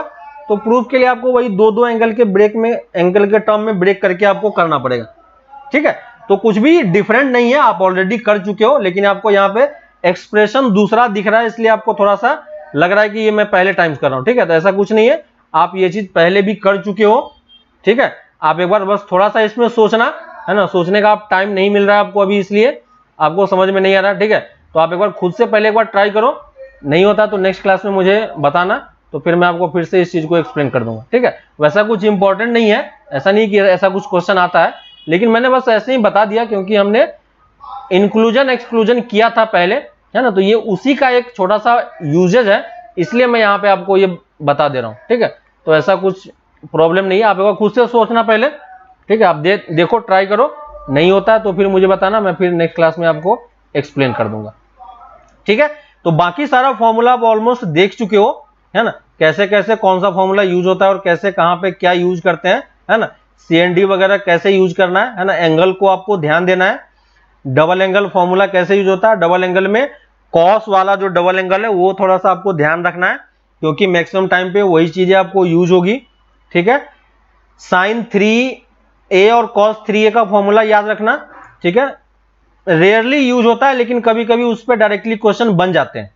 ठीक है, कभी आपको cosec sec cot में कोई क्वेश्चन देता है तो उसको आप sin cos tan में कन्वर्ट कर लो और फिर उसके बाद उसको सॉल्व करने का ट्राई करो। ठीक है, तो मैक्सिमम टाइम पे जो आपके पास क्वेश्चन आता है ना, मैक्सिमम टाइम पे जो आपके पास क्वेश्चन आएगा वो सारा क्वेश्चन आपको किसके टर्म्स में आता है, प्रूफ करने वाला ज्यादा आता है ना। तो ट्रिगोनोमेट्री में आपके पास जो क्वेश्चन आएगा वो प्रूफ करने वाला क्वेश्चन ज्यादा आता है। ठीक है, तो उस चीज को आप थोड़ा सा ध्यान रखना कि प्रूफ करने वाला क्वेश्चन कैसे होता है। ठीक है, फिजिक्स में सर ने आपको कुछ कुछ पर्टिकुलर एंगल्स की वैल्यू लिखवाई होगी, है ना, तो उस एंगल्स की वैल्यू ध्यान रखना, फिजिक्स में वो चीजें यूज हो जाती है, जैसे 36 डिग्री 54 डिग्री, वो सब नॉर्मल एंगल नहीं है ना, लेकिन उसकी वैल्यू काफी जगह यूज होती है, तो वो सर आपको फिजिक्स के क्लास में सर आपको बता देंगे कि कहां पे कौन सा एंगल हमें यूज करना है। ठीक है, तो ट्रिगोनोमेट्री का एक और पार्ट है, जो वाला पार्ट है कौन सा, एक और पार्ट है जो सिर्फ ट्रायंगल के बेस्ड पे है। ठीक है, तो ट्रायंगल वाला पार्ट जो है इसी ट्रिगोनोमेट्री का, वो हम लोग बाद में करेंगे। ठीक है, उस पे बेस्ड क्वेश्चन भी बाद में करेंगे, उससे भी क्वेश्चन आता है, लेकिन थोड़ा सा लेंथी प्रोसेस है, तो इसलिए हम लोग उसमें नहीं जा रहे हैं। ठीक है, तो वो वाला पार्ट हम लोग सिलेबस खत्म होने के बाद लास्ट में थोड़ा सा पढ़ लेंगे। ठीक है, इसी में एक और 2 फॉर्मूले हैं जो आपको याद रखने हैं। ठीक है, इसका प्रूफ मैं आपको नहीं दे रहा हूं, ठीक है, लेकिन आपको ये फॉर्मूला आपको याद रखना है ना, सम ऑफ, इसको हम बोल रहे हैं साइन एंड कोसाइन सीरीज। ठीक है, साइन एंड कोसाइन सीरीज, कभी कभी ये इस टाइप के क्वेश्चन पे डायरेक्टली बेस्ड क्वेश्चन आ जाता है। ठीक है, फॉर्मूला बस आपको याद रखो, इसका प्रूफ लेंदी प्रूफ है तो है ना, इसलिए हम प्रूफ पे नहीं जाएंगे, लेकिन डायरेक्टली फॉर्मूला बेस्ड क्वेश्चन आपको कभी कभी दिख जाएगा, है ना, जहां पे आपको एंगल्स वगैरह को ऐड करना पड़ता है। ठीक है, तो पहला वाला जो इसमें फॉर्मूला है ये है sign alpha plus sign of alpha plus beta. ठीक है, जब हम लोग एपीजीपी पढ़ेंगे तो वहां पे मैं फिर से इस वाले फॉर्मूले को रिवाइज करा दूंगा।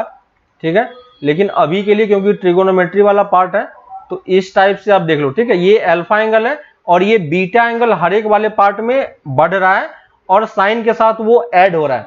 ठीक है, sine plus sine alpha plus 3 beta, है ना, और इस टाइप से ये बढ़ते जा रहा है। लास्ट में ये आ रहा है sine of alpha plus n-1 into beta. ठीक है, ये वाला एक फॉर्मूला है, इस वाले फॉर्मूले को हमें ध्यान रखना है। और इसी का सेम कॉस वाला पार्ट होता है जो कि सेम तरीके से मूव करता है, बस ट्रिगोनोमेट्रिक फंक्शन अलग अलग है। ठीक है, cos of alpha plus 2 beta plus cos of alpha plus 3 beta plus cos of alpha minus n-1 into beta. ठीक है, तो कभी कभी इस टाइप का क्वेश्चन दिख जाता है ना, तो डायरेक्टली ये फॉर्मूला बेस्ड है, इसमें और आप कुछ भी इंप्रूव नहीं कर सकते हो। ठीक है, तो ये ऐसा क्वेश्चन दिखेगा तो बस यही फॉर्मूला डायरेक्टली यूज करना है और उसमें कुछ ज्यादा दिमाग यूज करना नहीं है। ठीक है, तो साइन वाले पार्ट का आंसर क्या होता है? साइन वाले पार्ट का आंसर होता है साइन ऑफ, ठीक है, फॉर्मूला बस ध्यान रखना अच्छे से, है ना। अभी आपको याद नहीं होगा ऑब्वियसली क्योंकि हम इसको यूज नहीं करेंगे, लेकिन जब कहीं कहीं पे यूज होगा तो इसको उस लिस्ट में आप ऐड कर लेना बस। ठीक ना, कि कभी आपको दिखे कि ऐसा कुछ क्वेश्चन आ रहा है तो आप एटलीस्ट वो आंसर लिख पाओ। ठीक है, तो देखो sine of n beta by 2, ठीक है, लिख लो sine of n beta by 2 divided by sine beta by 2, ठीक है, into sine of alpha plus n-1 by 2 into beta. ठीक है, तो ये फॉर्मूला बस आप यूज कर लेना डायरेक्टली, अगर कभी ऐसा क्वेश्चन दिखे तो ऑब्वियसली आपको दिख जाएगा। ठीक है, और कॉस वाले में भी क्या होता है, सेम टाइप का फंक्शन और सेम टाइप का आंसर होता है sine n beta by 2 divided by sine beta by 2, और यहां पे साइन के जगह पे बस इस वाले में कॉस आ जाता है, cos of alpha plus n-2 by beta. ठीक है, इसका अगर आपको प्रूफ देखना है तो प्रूफ वगैरह इसका उस वाले पार्ट से आता है। इसका प्रूफ अगर आप निकालना चाहोगे निकाल सकते हो, ऐसा कोई प्रॉब्लम नहीं है प्रूफ जब, लेकिन इसका प्रूफ एक्चुअली में कॉम्प्लेक्स नंबर से प्रूफ होता है। ठीक है, तो जब आप कॉम्प्लेक्स नंबर पढ़ोगे तो वहां पे इस वाले पार्ट को दिखा दूंगा आपको कि कैसे प्रूफ करना होता है। ठीक है, तो उसके डिटेल में नहीं जाना है उतना, लेकिन कैसे प्रूफ करना है वो आप समझ जाओगे जब हम लोग कॉम्प्लेक्स नंबर पढ़ेंगे तब। लेकिन अभी के लिए बस आपको कभी ऐसा कुछ फॉर्मूला दिखे तो आप ये इस टाइप से टर्म यूज करके आंसर निकाल सकते हो। ठीक ना, जैसे मान लो कि अगर आपको कोई क्वेश्चन दे दे इस टाइप का, ठीक है, एक एग्जांपल लिख लेते हैं, इसी में एग्जांपल दिखेगा तो आप बस देख लेना। ठीक है, एनसीईआरटी में ऐसा क्वेश्चन नहीं आएगा आपको। ठीक है, वहां पे जब भी आएगा तो आप प्रॉपर वाला फॉर्मूला यूज करना। ठीक है, मान लो हमें ये दिया हुआ है 4π/7 प्लस 2π/4 4π/6 प्लस कॉस 6π/7। ठीक है, ऐसा कुछ हमें दिया हुआ है। ठीक है, तो इस वाले पार्ट में अगर हमें दिया हुआ है तो यहाँ पे आप कैसे इसको प्रोसीड करोगे? ठीक है, कैसे प्रोसीड करोगे? तो यहाँ पे देखो, यहाँ पे आपको दिख रहा है कि जो एंगल है वो देखो धीरे धीरे करके बढ़ रहा है। तो अगर मैं इसको cos 2π/7 ही मान लूं तो सेकेंड वाले टर्म को मैं क्या लिख सकता हूं, 2π/7 प्लस 2π/7, है कि नहीं। थर्ड वाले टर्म को मैं क्या लिख सकता हूं, 2π/7 प्लस 2 इंटू 2π/7। देखो दिख रहा है क्या? तो अगर इस वाले एंगल को आप अल्फा ले लोगे और ये वाला एंगल आपका बीटा हो गया। ठीक है, तो ये देखो 2 बीटा है ना, तो यहाँ पे n की वैल्यू आप कितनी पुट करोगे, 2 पुट करोगे, है ना। सॉरी n की वैल्यू कितनी पुट करोगे आप, n की वैल्यू आप डायरेक्टली पुट करो इसमें, है ना। तो n की वैल्यू हमें 3 पुट करना पड़ेगा, है ना। तो n की वैल्यू 3 पुट करोगे तो ये देखो आपका बीटा हो गया, ये 2 बीटा हो गया, ये अल्फा प्लस 2 बीटा, ये अल्फा प्लस बीटा, है ना। तो देखो सेम फॉर्मूला है, बस आप फॉर्मूले में पुट करो इस वाले में और डायरेक्टली आंसर कैलकुलेट करो, ठीक है। तो आप यहां से आंसर कैलकुलेट करके निकाल सकते हो, ठीक है। तो वैल्यू पुट करके निकालना ना, बस सिंपल फॉर्मूला बेस्ड क्वेश्चन होता है, बाकी इसमें कुछ ज्यादा वो वैसा नहीं है कि आप नहीं कर पाओगे, ठीक है। तो ये एक सम वाला हो गया, ठीक है। बाकी आपको इसी टाइप का क्वेश्चन आपको एक दिख जाएगा कि कैसे करना है। वैसे ही एक और टाइप का होता है जिसमें product series of cosine angle, ठीक है। ये वाला पार्ट देखो काफी इंपॉर्टेंट है, सेकेंड वाला इसका पार्ट है, प्रोडक्ट लिख लो, product series of cosine angle, ठीक है। तो ये एक प्रोडक्ट वाला होता है, ठीक है। इसका प्रूफ आप इजीली समझ सकते हो खुद से, इसमें टर्म किस तरीके से होता है वो चीज देख लो आप। यहां पे जो आपका टर्म दिखाई देगा वो आपका होगा ऐसा कुछ दिखाई देगा, हमें इसके प्रोडक्ट की वैल्यू लिखनी है, cos theta into cos 2 theta, ठीक है। यहां पे देखो एंगल आपका बार बार मल्टीप्लाई हो रहा है, कॉस 4 थीटा, है ना, इंटू कॉस 8 थीटा, है ना। इस टाइप से ये बढ़ता जा रहा है, ठीक है। और लास्ट में cos 2 to the power n minus 1 theta ले लेते हैं, ठीक है। इसी की देखो अगर आप इस तरीके से सोचोगे तो ये क्या हो गया, कॉस थीटा इंटू कॉस 2 की पावर 1 थीटा, है ना, इंटू कॉस, इसको आप क्या लिख सकते हो 2 स्क्वायर इंटू थीटा, ये क्या होगा कॉस 2 क्यूब इंटू थीटा, है ना। इस तरीके से अगर लास्ट वाला एंगल देखोगे तो कितना होगा 2 to the power n minus 1 into theta, है ना। तो यहां पे देखो क्या हो रहा है कि कॉस के मल्टीपल्स एंगल जो है वो अपने आप में 2 की पावर में इंक्रीज कर रहा है ना। किसकी पावर में इंक्रीज कर रहा है, 2 की पावर में इंक्रीज कर रहा है, दोनों चीजें सेम है। तो इसकी वैल्यू, इसका आंसर क्या होता है, इसका आंसर हो जाता है sine 2 to the power n theta by sine theta, ठीक है। और 2 से मल्टीप्लाई भी करना होगा 2 टू दी पावर n, ठीक है।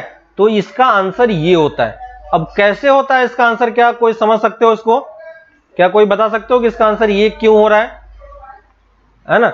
इसका आंसर ये क्यों हो रहा है, किसी को समझ में आ रहा है क्या, देख के फॉर्मूला देखो यहां पे।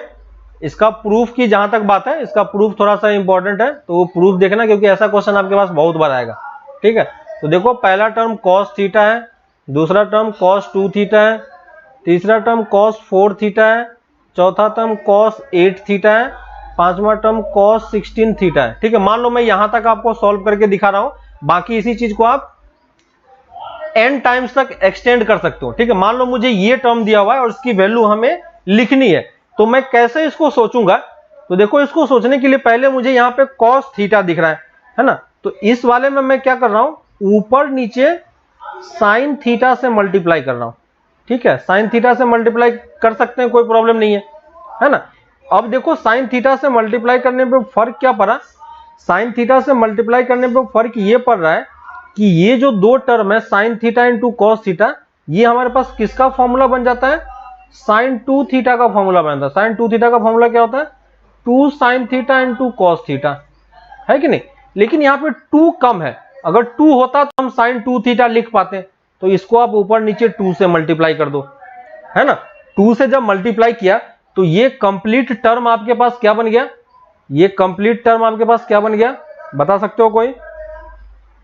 अगर आपके पास इसने मैंने 2 से मल्टीप्लाई कर दिया तो ये कंप्लीट टर्म आपके पास साइन 2 थीटा दिख रहा है क्या, ठीक है। तो देखो मैं नेक्स्ट लाइन में फिर से लिख रहा हूं, ऊपर में हमारे पास साइन 2 थीटा हो गया, ठीक है। और बाकी सारा टर्म मैं फिर से लिख दे रहा हूं, cos 8 theta cos 16 theta divided by, नीचे में एक 2 था और एक साइन थीटा था, ठीक है। अब देखो फिर से हमारे पास साइन 2 थीटा का फॉर्मूला फिर से जनरेट हो रहा है। कहां पे देखो, sine 2 theta into cos 2 theta. बस कम किस चीज है, 2 एक और कम है ना। तो ऊपर नीचे मैं फिर से क्या करूंगा, 2 से मल्टीप्लाई कर दूंगा। तो 2 से मल्टीप्लाई करोगे तो नीचे में कितना हो जाएगा, 2 स्क्वायर। ये दोनों टर्म मिलके फिर से क्या दे देगा आपका, साइन 4 थीटा, है कि नहीं। ये दोनों टर्म मिलके आपको फिर से क्या दे देगा, साइन 4 थीटा। देखो मैं साइन 4 थीटा कॉस 4 थीटा। अब आपको पैटर्न दिख रहा है क्या, आपको पैटर्न दिख रहा है क्या, है ना। 16 थीटा डिवाइडेड बाय नीचे में 2 स्क्वायर इंटू साइन थीटा, है ना। फिर से हमें क्या करना होगा, फिर से इस वाले में 2 से ऊपर नीचे में मल्टीप्लाई करूंगा, है ना। 2 से ऊपर नीचे मल्टीप्लाई किया तो ये मिलके कितना दे देगा, साइन 8 थीटा, है ना। इस दोनों को फिर से मैं मल्टीप्लाई करूंगा, 2 से मल्टीप्लाई करूंगा तो एक और 2 आएगा। ये दोनों मिलके फिर से हमें क्या दे देगा, साइन 16 थीटा, है ना। और ये दोनों फिर से मल्टीप्लाई होकर इसमें 2 से मल्टीप्लाई में कर दूंगा ऊपर नीचे, तो ये ऊपर नीचे फिर से मुझे क्या दे देगा, साइन 32 थीटा, है ना। और नीचे में कितना हो गया, 2 टू दी पावर 1 2 3 4 3 2 5, है ना। और देखो साइन थीटा, समझ में आ गया। सेम यही प्रोसेस यहां पे कितनी बार रिपीट हुआ है, n टाइम्स रिपीट हुआ है। यहां पे हमारे पास कॉस कितनी बार था, देखो 1 2 3 4 5, है ना। तो टोटल 5 टर्म थे, इसलिए देखो यहां पे 2 टू दी पावर 5 का टर्म जनरेट हुआ है। और यहां पे 2 की जगह पे 2 टू दी पावर 5 थीटा लिख सकते हो आप, है ना। तो देखो ये टर्म जनरेट हो रहा है ना। तो ये चीज आपको ध्यान रखना कि इस टाइप के सीरीज में क्या होता है कि जब भी ऐसा कुछ सीरीज आता है तो हमेशा आपका क्या होगा, टर्म जो है वो कंज्यूम होता जाएगा, है ना। पीछे वाला टर्म आपका क्या होगा, ऑलवेज कंज्यूम होता जाएगा, है ना।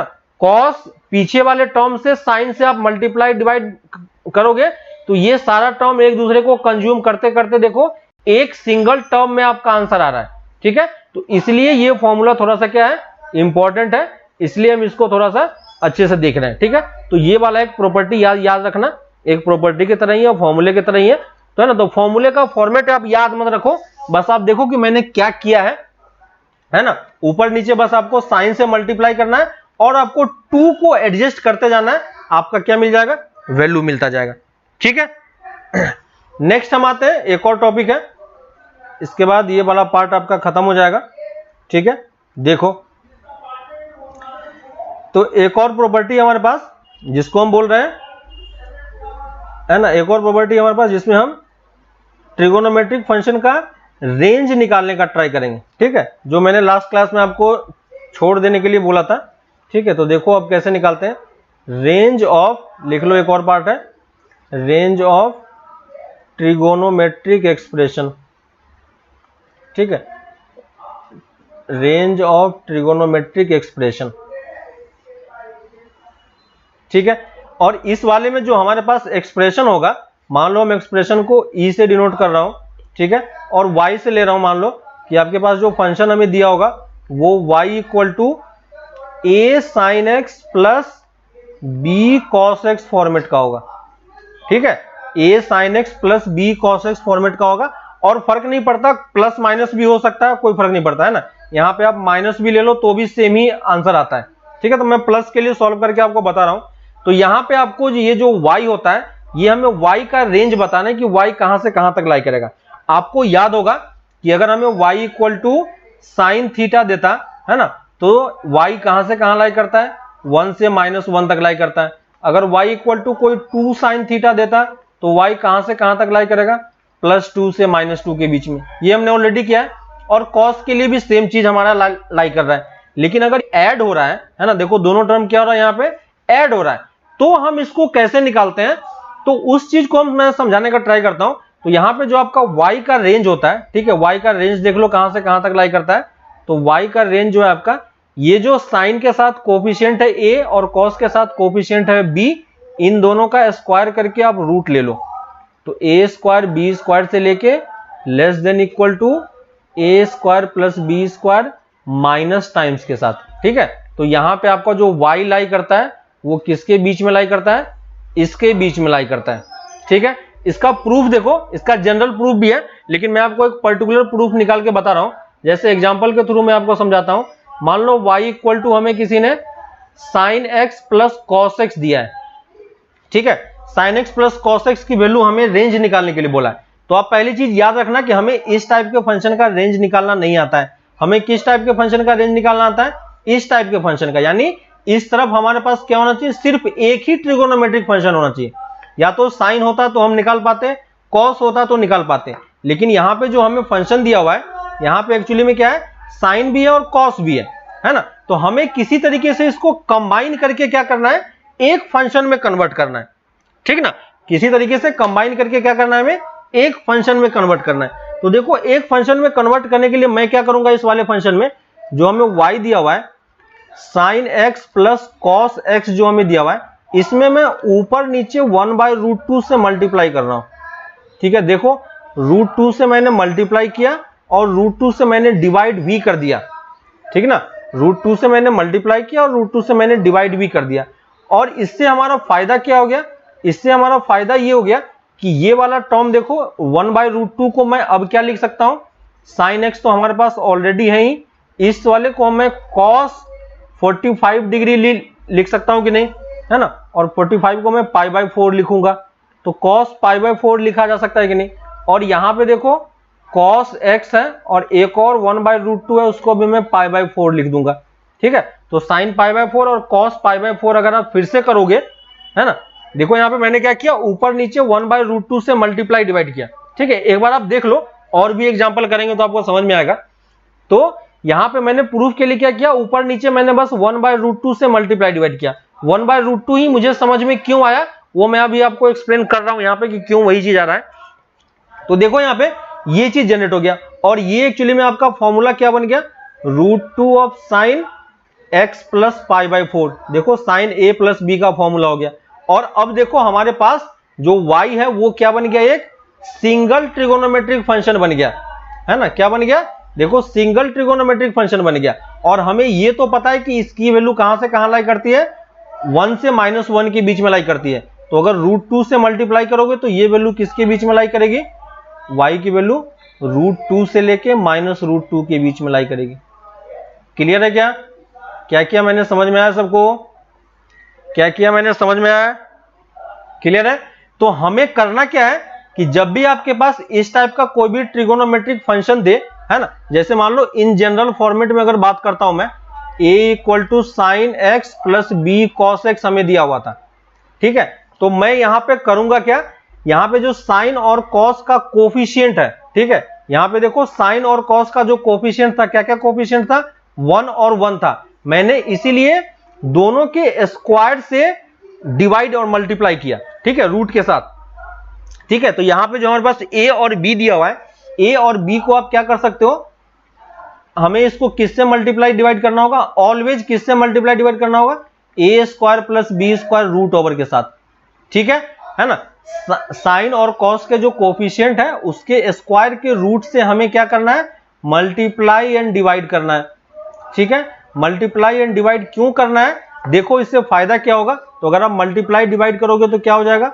a² प्लस b², और पहला वाला टर्म कितना हो गया? a/√a² प्लस b², और ये साइन x हो गया, प्लस b/√a² प्लस b², और ये क्या हो गया? cos x हो गया, ठीक है। अब देखो, ये मेरा y की वैल्यू है। अब अगर आपको ये वाला टर्म समझ में आ रहा है, ठीक है, ये वाला टर्म क्या हमारा? a/√a² plus b²। अगर मैं इसको ट्रायंगल एक फॉर्म करूं, ठीक है, मैं यहां पे देखो ट्रायंगल एक बना रहा हूं, एक ट्रायंगल में बना रहा हूं जिसका हाइट में a ले रहा हूं और बेस में b ले रहा हूं, ठीक है, दोनों के स्क्वायर का। तो ये थर्ड एंगल साइड कितना हो जाएगा? √a² b², है ना। और अगर मैं इस एंगल को थीटा लेता हूं, ठीक है, इस एंगल को अगर मैं थीटा लेता हूं, तो ये वाली वैल्यू बताओ किसकी इक्वल है? a/√a² प्लस b² की वैल्यू किसकी इक्वल हो जाएगी? साइन थीटा के इक्वल। लिख सकते हैं क्या? ये वाली वैल्यू किसके इक्वल है? साइन थीटा के। तो इस वाले टर्म को मैं साइन थीटा लिख सकता हूं क्या? यहां पे देखो मैंने साइन थीटा लिखा है, क्लियर है? यहां पे मैंने साइन थीटा लिखा है, और ये साइन एक्स तो हमारे पास पहले से था, प्लस b/√a² प्लस b² किसके इक्वल होगा? कॉस थीटा के इक्वल होगा, कॉस थीटा के इक्वल होगा, है ना। अब देखो, y की वैल्यू को मैं क्या लिखूंगा, रूट ओवर ए स्क्वायर प्लस बी स्क्वायर, है ना। इसको मैं क्या लिखूंगा, रूट ओवर ए स्क्वायर प्लस बी स्क्वायर। और यहां पे ये वाला टर्म देखो आपका क्या बन गया, cos of x minus theta, है ना। तो किसी में भी कन्वर्ट कर सकते हो, कोई फर्क नहीं पड़ता, साइन में कन्वर्ट करो या कॉस में कन्वर्ट करो। यहां पे मैंने किस में कन्वर्ट कर लिया, कॉस में कन्वर्ट कर लिया, है ना। और ये वैल्यू थीटा की वैल्यू हम कहां से लिखेंगे, ये वाला वैल्यू हमारा थीटा है, ठीक है। तो इस ट्रायंगल के लिए ये वाला प्रॉपर्टी ऑलवेज सेटिस्फाई करेगा, है ना। और cos of x minus theta की वैल्यू किसके बीच में लाई करती है, 1 से -1 के बीच में लाई करता है ना। एंगल कुछ भी हो कोई फर्क नहीं पड़ता, कॉस की वैल्यू हमेशा किसके बीच में लाई करेगी, 1 से -1 के बीच में। और अगर इसको 1/√2 से मल्टीप्लाई डिवाइड कर दोगे तो ये क्या बन जाएगा, सॉरी रूट ओवर ए स्क्वायर प्लस बी स्क्वायर से मल्टीप्लाई कर दोगे इसको दोनों तरफ, है ना। तो बीच वाला टर्म आपका क्या बन जाएगा, बीच वाला टर्म आपका क्या बन जाएगा, y बन जाएगा, है ना, है ना। तो ये मेरा y बन गया। तो यही हमारा y की वैल्यू क्या है, रूट ओवर ए स्क्वायर प्लस बी स्क्वायर, ठीक है। तो आपके जो जेई वाला शीट था उसमें एक क्वेश्चन इस टाइप का था, है ना। मैंने बोला था कि उसको हम लोग बाद में पढ़ेंगे तो करेंगे, ये वही वाला पार्ट है, ठीक है। तो जब आपके पास दो ट्रिगोनोमेट्रिक फंक्शन आपस में ऐड हो रहे हो, है ना, दो ट्रिगोनोमेट्रिक फंक्शन अगर आपके पास ऐड हो रहा हो, और पर्टिकुलरली कौन सा ट्रिगोनोमेट्रिक फंक्शन, साइन और कॉस का, ठीक है ना। तो साइन और कॉस अगर आपका पास ऐड हो रहा है तो उसका मैक्सिमम और मिनिमम वैल्यू आप ऐसे निकालोगे, है ना। तो y का रेंज कहां से कहां तक हो गया। और अगर कोई आपसे पूछता है कि y की मैक्सिमम वैल्यू कितनी होगी, तो y की मैक्सिमम वैल्यू आप कितनी बताओगे, रूट ओवर ए स्क्वायर बी स्क्वायर। और y की मिनिमम वैल्यू आप कितनी बताओगे, माइनस टाइम्स रूट ओवर ए square plus B square. Clear है, समझ में आया सबको क्या, ठीक है। अगर कोई मुझसे ये पूछता है, अगर किसी ने मुझसे क्वेश्चन में ये दिया कि find the maximum value of 3 sin x plus 4 cos x, है ना। अगर कोई मुझे इसका रेंज पूछता है तो रेंज इसका हम लिख पाएंगे, रेंज कहां से कहां लाई करेगा, चेक करके देखो आप, रूट -5 से 5 के बीच में। चेक करना कैसे करेंगे, root over 3 square plus root 4 square का स्क्वायर रूट, है ना, और उसको प्लस माइनस के साथ करोगे तो ये आपका आंसर आ जाएगा। कर पाओगे, समझ में आया क्या, क्या किया मैंने, समझ में आ गया। किसी को कोई डाउट है, किसी को कोई डाउट है क्या, ठीक है। मान लो एक और क्वेश्चन उसी शीट में था, अब वो शीट वाला जो क्वेश्चन था, अब वो क्वेश्चन आप कर सकते हो, ठीक है। मान लो मैं एक और क्वेश्चन लेता हूं, y equal to sine x plus 2 sin x plus 3 cos square x, ठीक है। एक और क्वेश्चन लेता हूं मैं इस टाइप का स्क्वायर वाला, है ना। अब मुझे कोई बोलता है कि find the range of y। अगर मुझे यहां पे y का रेंज निकालना है तो मैं कैसे निकालूंगा, ठीक है। तो देखो y का रेंज निकालने के लिए हम यहां पे देखो आपके पास क्या है, sin x का फंक्शन है और cos x का फंक्शन है। तो हमारा एम ये होना चाहिए, है ना, जब भी आप ट्रिगोनोमेट्रिक या इस टाइप के क्वेश्चन सॉल्व करोगे तो आप ट्राई करो कि आपके पास एक ट्रिगोनोमेट्रिक फंक्शन होना चाहिए, ठीक है। एक से ज्यादा ट्रिगोनोमेट्रिक फंक्शन को हमें एक साथ लेके नहीं चलना है ना। अगर यहाँ पे पावर नहीं होता है ना, अगर पावर नहीं होता तो आप इस तरीके से कर लेते, ठीक है। तो लेकिन हमें यहाँ पे दो ट्रिगोनोमेट्रिक फंक्शन है और एक स्क्वायर में है और एक सिंगल टर्म है, तो हमें इसका क्वेश्चन डायरेक्टली सॉल्व नहीं करेंगे। तो हम क्या करेंगे, इसको सेम ट्रिगोनोमेट्रिक फंक्शन में कन्वर्ट करेंगे। तो साइन एक्स को तो हम चेंज नहीं करेंगे, लेकिन कॉस स्क्वायर एक्स को हम साइन में इजीली कन्वर्ट कर सकते हैं। तो ये क्या हो जाएगा, 1 माइनस साइन स्क्वायर एक्स, ठीक है। तो इससे क्या फायदा होगा हमारा, कि हमारा ट्रिगोनोमेट्रिक फंक्शन सेम टर्म में कन्वर्ट हो गया। तो इसको आप ब्रेक कर लो थोड़ा सा, तो ये क्या हो जाएगा, 3 माइनस 3 साइन स्क्वायर एक्स, ठीक है। और ये कितना हो जाएगा, 4 plus 2 sign x minus 3 sign square x. यहां तक सबको क्लियर हुआ क्या, 3 साइन स्क्वायर एक्स। अब देखो आपको ये चीज पता होगा, 10th में आपने ये चीज किया था, ठीक है, 10th में आप ये चीज कर चुके हो। यहां देखो इसमें से मैं माइनस कॉमन ले रहा हूं और -3 कॉमन ले रहा हूं। चलो -3 कॉमन लेता हूं तो कितना आ जाएगा, देखो 3 sign square x minus 2/3 sine x, याद है, -4/3, ठीक है। मैंने 3 कॉमन ले लिया, चलो ठीक है। अब आपको याद होगा कि अगर आपके पास कोई भी क्वाड्रेटिक फंक्शन होता था, है ना, ax square plus bx plus c, इसको आपको कंप्लीटिंग परफेक्ट स्क्वायर याद है क्या, कंप्लीटिंग परफेक्ट स्क्वायर याद है 10th में आपने किया था।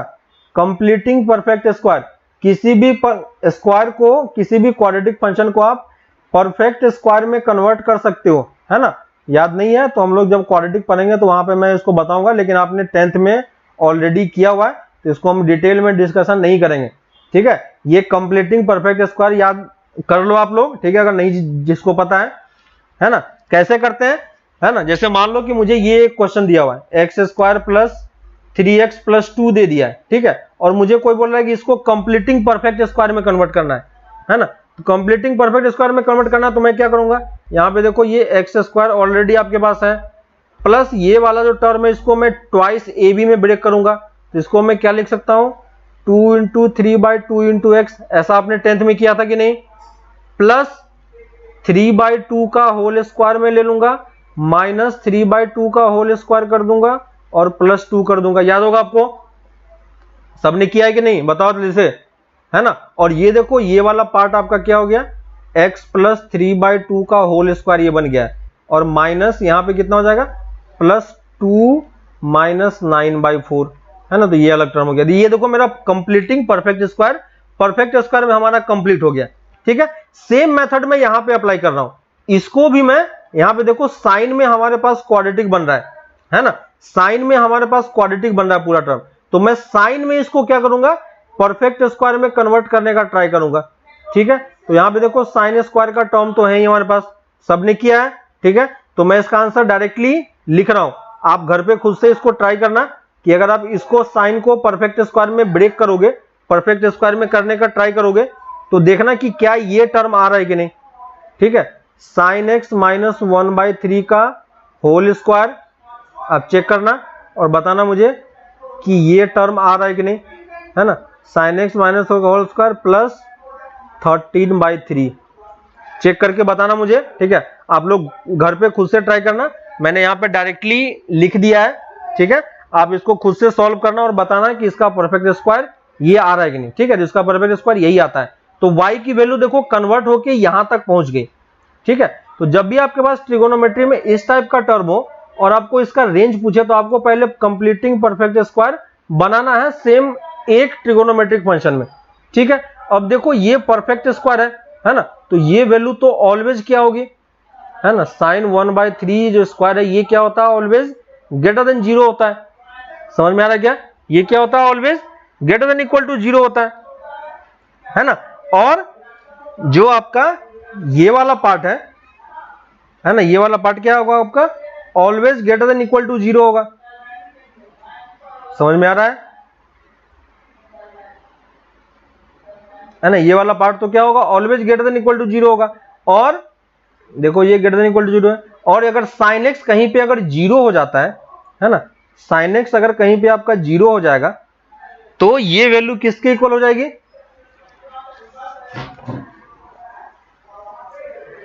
साइन एक्स अगर आपका कहीं पे 0 हो जाएगा, ठीक है, तो इसकी मैक्सिमम वैल्यू आपको कितनी मिलेगी, है ना। इसकी मिनिमम वैल्यू कितनी पॉसिबल है, 0 पॉसिबल है। मैक्सिमम वैल्यू कितनी पॉसिबल है, मैक्सिमम वैल्यू तब मिलेगा जब ये वाला पार्ट आपका क्या बन जाएगा, साइन की वैल्यू 1 दे देगा, है ना। तो साइन की वैल्यू 1 होगी तो इसकी मैक्सिमम वैल्यू कितनी हो जाएगी 3 सॉरी -1 पे आ जाएगा ये, है ना। तो ये वाली मैक्सिमम वैल्यू 16/9 के इक्वल है। चेक करके बताना कि इसकी मैक्सिमम वैल्यू इतनी आ रही है कि नहीं, ठीक है ना। और अगर ये वैल्यू आपको पता है तो आप ये चीज जनरेट कर ही सकते हो, ठीक है।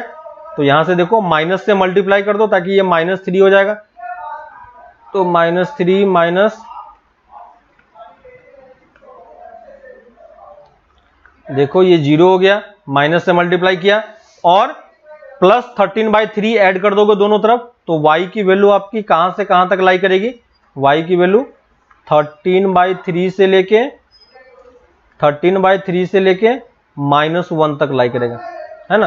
तो ये आपका y की वैल्यू आपके पास निकल के आ गई, है ना। तो इस तरीके से क्वेश्चन सॉल्व करते हैं। बाकी आप क्वेश्चन शीट में सॉल्व करोगे तो आपको समझ में आ जाएगा, ठीक है। अगर y इक्वल टू हमारे पास a sin x plus b cos x है, तो y की मैक्सिमम वैल्यू कितनी हो जाएगी, √a² प्लस b² और greater than equal to minus times root over A square plus B square.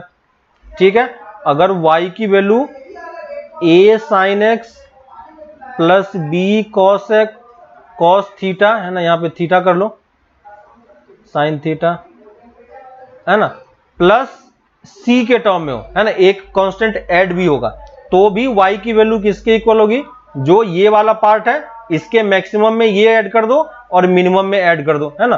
तो कांस्टेंट को ऐड करने से ज्यादा कोई फर्क नहीं पड़ेगा, बस इसके बाहर में आपका कांस्टेंट ऐड हो जाएगा और इस वाले पार्ट में भी क्या हो जाएगा, आपका कांस्टेंट ऐड हो जाएगा, है ना। तो इस टाइप से आप ये मैक्सिमम मिनिमम किसी भी ट्रिगोनोमेट्रिक फंक्शन का निकाल सकते हो। ठीक है ना। तो ये आपका मैक्सिमम मिनिमम वाला पार्ट हो गया ट्रिगोनोमेट्रिक फंक्शन का। ये वाला पार्ट आप लोग चेक करके बताना, है ना। साइन इनवर्स ऑफ इसकी वैल्यू जो है ये मैंने यहाँ पे डायरेक्टली लिखा हुआ है, साइन एक्स माइनस 1/3 का होल स्क्वायर जो होता है वो less than equal to 16/9 greater than equal to 0 होगा। ये मुझे बताना नेक्स्ट क्लास में या व्हाट्सएप पे भेजना अगर किसी को समझ में आ गया होगा ये वाला पार्ट, तो है ना, कि ये वाला पार्ट हम कैसे कैलकुलेट करते हैं, ये चीज मुझे सॉल्व करके बताना आप लोग कि ये कैसे होता है। ठीक है, तो ये मैंने डायरेक्टली यहाँ पे लिख दिया है, इसलिए इसमें हम ज्यादा डिटेल में नहीं जाना। ठीक है, आप लोग खुद से सॉल्व करना और डाउट होगा तो पूछना। ठीक है, तो ये वाला पार्ट आप लोग खुद से देखना। ठीक है, तो यहां तक हम लोग एक पार्ट हम लोग कंप्लीट कर चुके हैं, एक पार्ट इसका बाकी है जहां पे हम ट्रिगोनोमेट्रिक इक्वेशन का सॉल्यूशन देखेंगे। ठीक है, तो सॉल्यूशन वाला पार्ट हम लोग नेक्स्ट क्लास में देखेंगे। अभी के लिए जो आपका होमवर्क है वो होमवर्क यही है कि एक्सरसाइज 3.3 आपको कंप्लीट करना है।